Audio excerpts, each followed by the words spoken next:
Montana Territory, spring of 1879. The wind came sharp off the crazy mountains as Isaiah Rowen stepped down from his gelding, boots crunching against the packed red dirt outside the stock auction shed in Livingston. He had not planned on stopping, just needed supplies and maybe a night's rest, but something in the air felt different. Like the sky was holding its breath. Inside, the place stank of animals and sweat, the kind of place Isaiah avoided when he could. But he caught the tail end of a shout and turned just in time to see a thin man in a cracked bowler hat dragging a young woman onto the low auction stage by her wrist. Isaiah froze. She was pregnant. Could not have been more than 5 or 6 months along, her dress pulled tight across her belly, hair in disarray, face pale but fierce. Her arms were bound at the wrists. She stumbled but did not cry out. "She's mine to sell," the man shouted. "She ain't got no claim. My sister gave up that right when she ran off with that railroad drifter. He's dead now and she's got no one." "I need the money," the crowd murmured, half in disbelief, half in morbid curiosity. Isaiah stepped forward before he could think. "How much?" The man blinked. "What?" Isaiah's voice was calm as a slow river, but it carried. "How much for her?" The man's eyes gleamed. $50. Isaiah reached into the inside pocket of his duster and pulled out a leather pouch. "I'll give you 60, but you cut her loose now." There was a long silence. Then the man laughed and nodded. "Done." She flinched as the rope was cut from her wrists, but she did not back away. She stood there, shoulders square, staring straight at Isaiah. He held out his hand. "I'm Isaiah Rowen," he said. She looked at his hand, then up to his face. Her voice was low and steady. "Sariah Renner." They shook. Isaiah turned to the man. "If I ever see you near her again, I will break both your legs." The man scurried off, muttering. Isaiah led Sariah outside, where the sky stretched wide and the wind twisted through the grass. He offered her his coat, and she hesitated only a second before taking it. "Do you have anywhere to go?" he asked. Sariah looked away. "No, you can come with me," he said. "I have a place out near Shields Valley. It's quiet." She studied him for a long moment. "Why would you do that?" Isaiah shrugged. "You needed help." That night they camped under the stars, too far from town to ride back. Isaiah set up a fire and brewed coffee. Sariah sat across from him, wrapped in his coat, hands resting on her belly. "I did not think anyone would stop him," she said quietly. "Most men do not want to get involved," Isaiah said. "But that does not make it right." She looked at him. "Why did you?" He looked into the fire. "Because I know what it is to be left alone." She did not ask more. They sat in silence, the kind that settles easy between two people who understand pain. The next morning they rode together into the valley, through budding cottonwoods and greening meadows. Isaiah's ranch was small but kept 3 good horses, a barn, a 2-room house with a porch that looked out over the creek. Inside, he showed her the spare room. "You can stay here as long as you want," he said. "No one will bother you." Sariah nodded. "Thank you." She spent most of the first week quiet, helping where she could, peeling potatoes, mending a torn saddlebag, sweeping the porch. She never asked for anything. Isaiah caught her sometimes resting her hand on her belly, staring out toward the mountains. One evening he brought her a bowl of stew and sat beside her on the porch.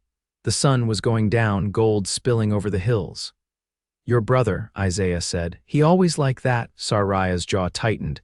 "He used to be kind. After our parents died, he changed, took to drinking. Gambled away our land. When I told him I was pregnant, he said I had disgraced the family. He sold what was left of the house and blamed me." Isaiah watched the way her hand pressed protectively over her stomach. "The baby's father?" he asked gently. "Railroad man. We met in Cheyenne. He died in a blast 6 months ago. Never even knew I was with child." Isaiah nodded slowly. "I'm sorry." She looked at him. "I do not want pity." "I was not offering it." Their eyes met. Something softened between them. That night a storm rolled in, thunder shaking the windows. Isaiah found Sariah standing in the kitchen, arms wrapped around herself. "Are you all right?" he asked. She nodded, but her breath was uneven. He crossed the room and gently touched her elbow. "You do not have to be afraid here." "I know," she whispered. "But it still feels like I am." Isaiah did not say anything. He just stood with her until the storm passed. By late May, the land bloomed with wildflowers, and Sariah began humming when she worked. She had started baking, and Isaiah came in from mending fences to the smell of warm bread.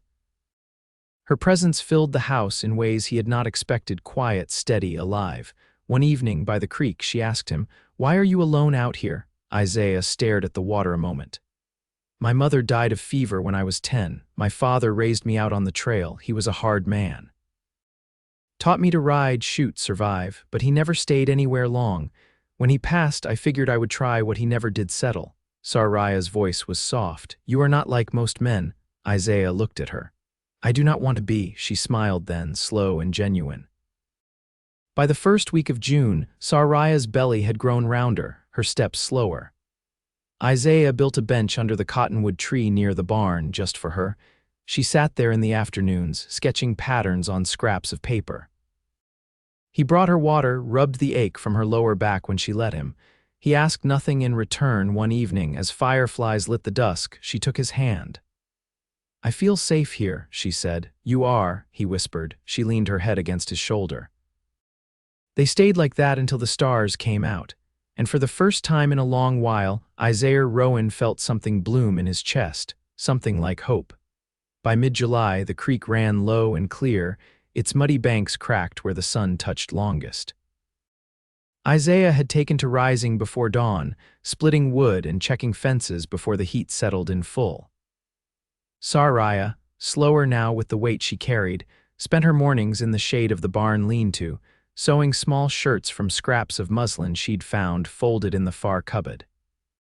She didn't ask who they once belonged to, and Isaiah didn't offer. One afternoon, she looked up from her stitches. "Did you build this place yourself?" Isaiah shook his head, tying off a length of rope. "Most of it, no. There was a trapper who lived here before me.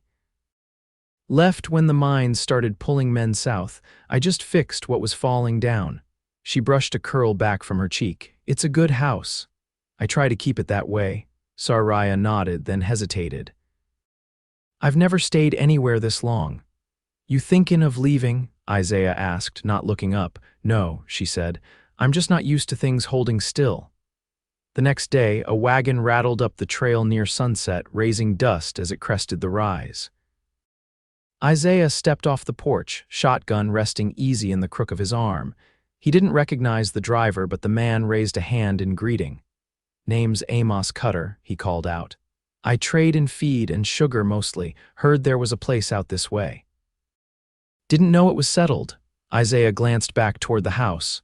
"We're here," Cutter nodded. "You need anything?" "I might."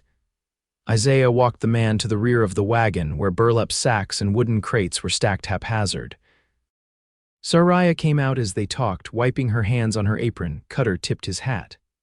"Ma'am." She offered a polite nod, but said nothing. Isaiah bought flour, salt, and a small tin of pepper, then watched Cutter drive off down the trail. As the dust settled, Sariah stood beside him, arms folded. "I don't like the way he looked at me," she said. Isaiah's voice was quiet. "Neither did I."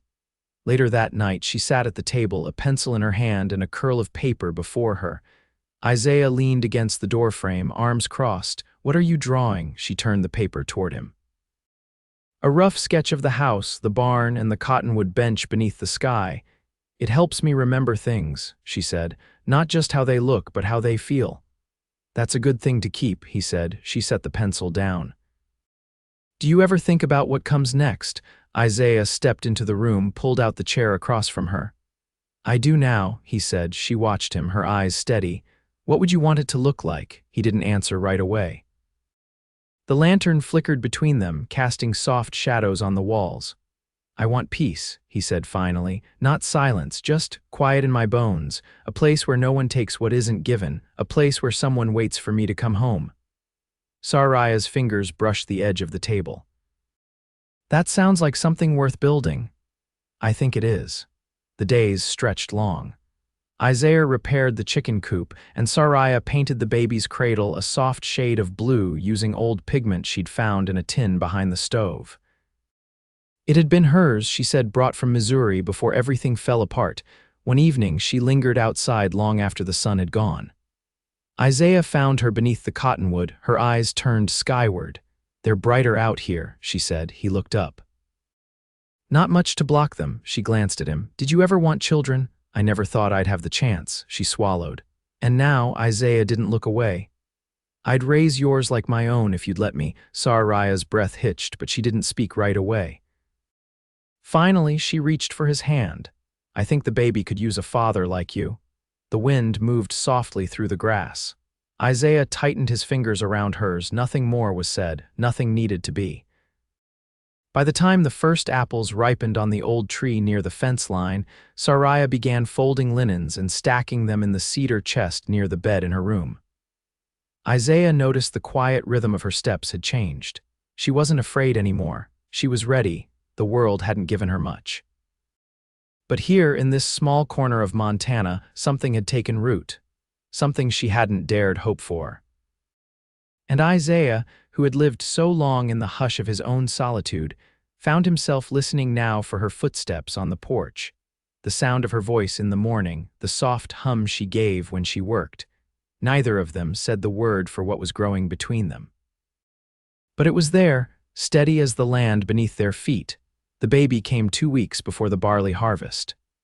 The air had turned brittle, dry as paper, and the sky hung low with smoke from distant fires burning somewhere west of Helena. Sariah had been quiet all morning, her steps measured, her eyes distant. Isaiah had noticed, but she'd shaken her head when he asked, so he'd gone back to oiling the tack in the barn. By late afternoon, she stood in the doorway, one hand pressed at the base of her spine. "I think it's time," she said simply. Isaiah left the saddle half-finished and crossed to her without a word. He helped her into bed, brought the boiled water she asked for, and fetched the midwife from a homestead 2 miles east, an older Métis woman named Elise Dubois who tended to births from Bozeman to Fort Ellis for over 20 years. When they returned, Sariah's face was pale, her breath coming short. Elise nodded once at Isaiah and pointed toward the door. "You can wait outside. She'll want your hand, but not yet." He paced the porch as dusk fell, each shout from inside cutting deeper than the last. The chickens rustled in their roosts. The dog whined low beside the door, and Isaiah's boots traced the same worn path in the dust until the stars began to show. Then the cry came, not Sariah's, but thin and fierce, like it had clawed its way into the world against the odds. Isaiah stepped inside. Elise met him with her arms crossed, eyes soft. "Girl," she said, "strong lungs, Sariah's resting now, you can go in." He pushed the door open slow, afraid somehow it might break the fragile peace holding there. Sariah lay limp against the pillows, hair damp, cheeks flushed. The baby swaddled against her chest, small and red-faced, her fingers curling around one of Sariah's. Isaiah stepped closer. Sariah looked up at him, eyes glassy but bright. "She's all right," she murmured. "She's perfect." He crouched beside the bed, brushing his knuckles lightly along the child's shoulder. "She looks like you." Sariah smiled, faint and tired. "I was thinking she might have your eyes." He didn't answer. Just sat there, watching the rise and fall of the baby's breath, his hand still against her back. They named her Clara. By the end of August, Clara's cries had settled into a rhythm, and Sariah moved steadier, a wrap tied around her waist to carry the baby while she swept or tended the garden. Isaiah built a cradle that rocked smooth on the porch planks, carved with tiny wildflowers along the edges. It wasn't perfect, but Sariah ran her fingers across the wood like it was gold-leafed. Clara took to him early. She quieted when he lifted her, eyes wide, lashes dark against her cheeks. Sariah watched them one morning, Isaiah humming low as he bounced her in the crook of his arm. "She trusts you," Sariah said. Isaiah glanced over. "She knows she's safe." That afternoon, they walked to the western edge of the property, to where the land dipped down to meet a dry gulch. Sariah carried Clara in the sling, and Isaiah held a rough map he'd drawn of the pasture boundaries. "I was thinking," he said, "about planting some cottonwood saplings out here next spring. Give her a place to shade when she's older." Sariah looked out at the open stretch of land. "She'll grow up knowing this is hers. If it's all right with you," Isaiah added, "I'd like to put both your names on the deed." Sariah turned to him slowly. "Why?" "Because I want you to have something no man can ever take from you again." Her eyes filled, but she didn't look away. Then I want your name on it too. They stood for a long time in the hush of late day, the wind brushing through the grass, Clara asleep on her mother's chest, and the ground beneath them waiting. By early autumn, Isaiah cleared the small room off the kitchen, sanding the floor slats and hanging a curtain across the window. It would be Clara's, once she was old enough to sleep apart. Sariah watched him work from the doorway, arms folded, her mouth curved in something quiet and sure. "You never talk much about what you want," she said one evening, hands busy with needle and thread. "I never saw much point in wanting things I couldn't have," he replied. She set the sewing aside. And now, he looked at her then, really looked, the way he'd first seen her that day in Livingston, but without the weight of fear behind her eyes. "Now I want something that lasts," he said. "A home that doesn't vanish when the wind shifts. Someone who chooses to stay." She walked to him, took his hand, pressed it against her cheek. "You already have that," she whispered. They married before the first frost, beneath the cottonwood where the bench still stood. Elise came back to stand witness, and a rancher from down the valley offered to read the vows. The ceremony was simple, two hands joined, two promises made. Sariah wore a blue ribbon at her waist. Clara nestled in the crook of Isaiah's arm as they said the words. That night, after the guests had gone and the lantern burned low in the corner, Sariah slipped her hand into Isaiah's beneath the quilts. "We were both alone," she said softly, "but we aren't any more." He turned toward her, eyes warm and steady. "No," he said. "We're not." And outside, the wind moved quiet through the grass, brushing past the porch where tomorrow would come. But tonight, they had everything they'd built steady, enduring, and theirs. The first snow came early that year, brushing the tops of the foothills in late October before melting back into the ground like a secret. Isaiah stood at the edge of the field, boots sunk into the soft earth, watching the sky change. Behind him, the smell of wood smoke drifted from the chimney. From inside the house came the faint sound of Clara fussing, then quieting again. He turned back, his coat heavy on his shoulders, and made his way to the porch where Sariah rocked slowly, the cradle beside her swaying with the rhythm of her foot. Her shawl was wrapped tight, her hair pulled back in a loose braid that had started to fray near the nape. "She's been restless today," she said as he eased down beside her. "Storm coming, maybe," Isaiah murmured. Sariah reached down, adjusted the blanket over Clara's legs. "She doesn't mind the wind, it's the quiet she notices." He tilted his head, watching her. "You too." "I used to," she said, "but not anymore." She glanced at him, then back to the yard. "I keep thinking about what kind of woman I want her to see when she's old enough to remember." Isaiah leaned forward, elbows on his knees. "You're already that woman." "No, not yet." Her voice was steady, but her fingers twisted the edge of the cradle's quilt. "I still carry too much from what came before. I don't want that to shape her." He didn't try to reassure her. Instead, he reached down and took her hand, warm from the cradle's edge. "You're not what was done to you." "She'll see that." The words hung between them, not soft, not spoken to soothe, but true in the way that didn't ask for argument. Later that week, they rode together into town, Isaiah driving the wagon while Sariah sat beside him, Clara bundled tight in her arms.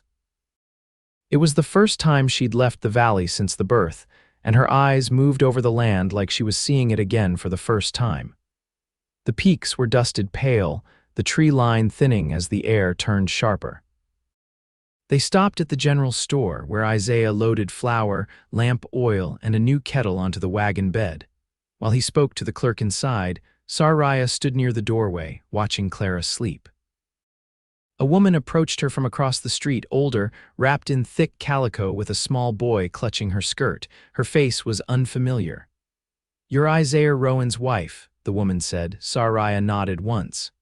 "I heard what happened back in spring," the woman continued, voice lower now.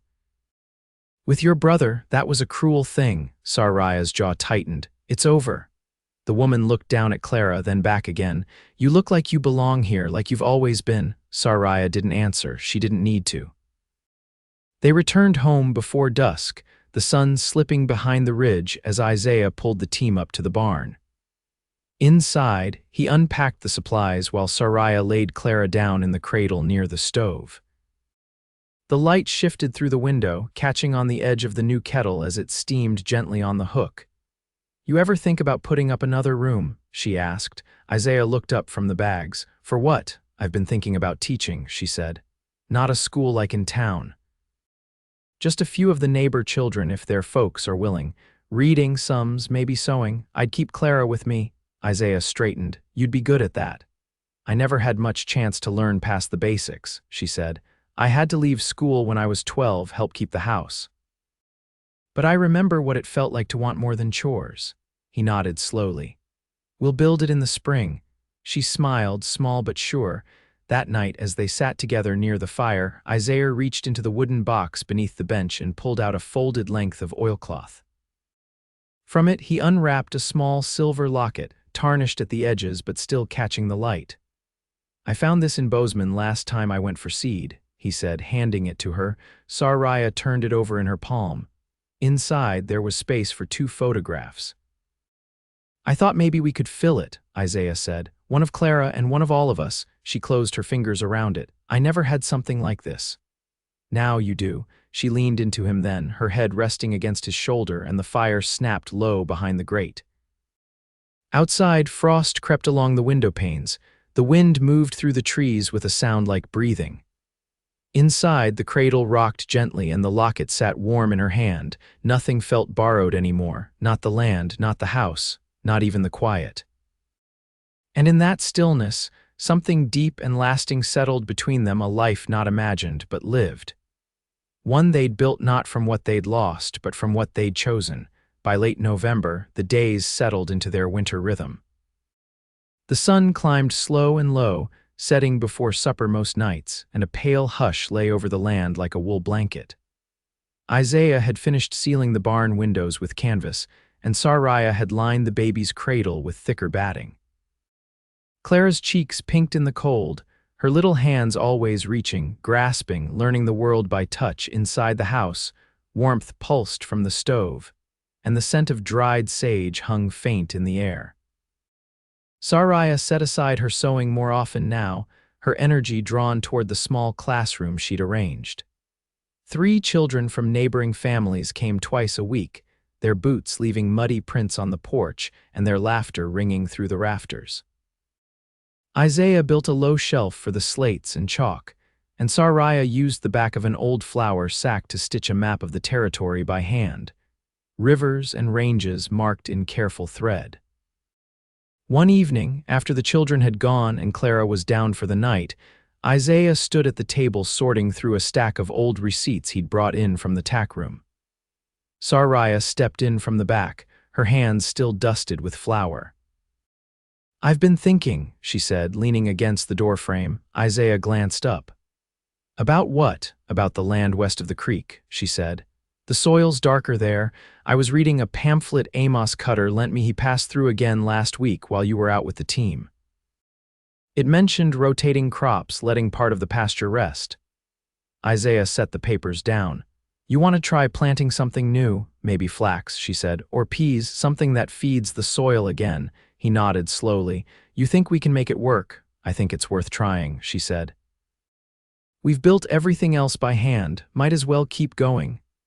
Isaiah crossed to her, brushing his thumb along her temple where a strand of hair had come loose. "You surprise me," he said. She tilted her head. "Why's that? I thought I'd brought you here." "But it turns out you've been building this place beside me every step." Sariah didn't answer, but her eyes softened in a way that needed no words. That winter, they worked side by side, clearing a new patch of ground past the creek. Isaiah hauled stones, and Sariah laid them in tidy borders. Clara was never far, bundled in a sling against her mother's chest, or tucked in a basket lined with wool by the edge of the field. When the first frost hardened the earth too deep to plow, they turned their hands indoors. Isaiah carved pegs for drying herbs, and Sariah showed him how to preserve apples in syrup. They made shelves from cut pine and filled them with jars, each labeled in Sariah's even hand. When the snow came heavy in December, they stayed close to the hearth, the world outside wrapped in silence. One evening, Sariah sat with Clara on her lap, the baby's fingers tangled in her mother's braid. Isaiah watched them from the rocker, a book closed and resting on his knee. "She's starting to look around more," he said. "She's noticing things," Sariah replied. "The way you do when you know you're safe." Isaiah leaned forward. "What else do you see?" Sariah looked up. "I see a man who never asked for thanks but gave me a home anyway. I see a life I thought I'd never have." Isaiah rose and crossed the room. He knelt beside her, brushing a kiss to Clara's brow, then looked up at Sariah. "You're not the only one who found something they didn't know they needed." She touched his face, her thumb tracing the edge of his cheekbone. "You want to know what I see when I look at you?" she asked. He nodded. "I see the man I want to grow old with. I see the father I hoped my child might have. I see the only place I've ever truly belonged." He took her hand then, pressed it to his heart. "Then stay with me," he said. "Not just in name, I want to build every season with you. Every year." "I already chose you," she said softly. "All that's left is to keep choosing you." They married again in the spring, this time in the church in town, with neighbors gathered and Clara toddling unsteadily down the aisle between them, her dress white with a blue ribbon at the waist. Sariah wore the locket Isaiah had given her, now holding a small photograph of the three of them, taken by a traveling daguerreotype man who'd passed through Bozeman the month before. Afterward, they hosted a meal in the schoolroom Sariah had built, the tables lined with bread she'd baked and preserves they'd put up together. Isaiah carved meat beside a rancher he'd once traded with, and Sariah passed Clara between arms that had once only known her as the girl from town. Now they knew her as something more: teacher, wife, mother, partner. That night, with Clara asleep in the next room and the fire banked low, Isaiah wrapped his arms around Sariah as they stood at the window. The moon spilled over the hills, lighting the path down to the creek. "You ever think about how far we've come?" he asked. She leaned back into him. "I do, but what I think about more is how far we'll go." He kissed her temple, lingering there. "No matter what comes," he said, "we'll face it together." Sariah turned to him, her eyes steady and full of light. "We already have." Years passed, and the land flourished beneath their hands. The children who came to learn in Sariah's schoolroom learned more than letters and sums. They learned from her quiet strength, from the way she listened without judgment, and from the way Isaiah watched her steadfast and full of quiet devotion. Clara grew with the seasons, her laughter echoing across the fields, her hands learning to shape the world as her parents had shown her. She ran barefoot through the same grass Sariah had once crossed alone, now sure of where she belonged. And in that home, tucked between creek and field, Isaiah and Sariah kept building not just barns and fences, but a life rooted deep in trust, in healing, and in the kind of love that never needed grand declarations to be known. A love that held steady through all things. A love that lasted.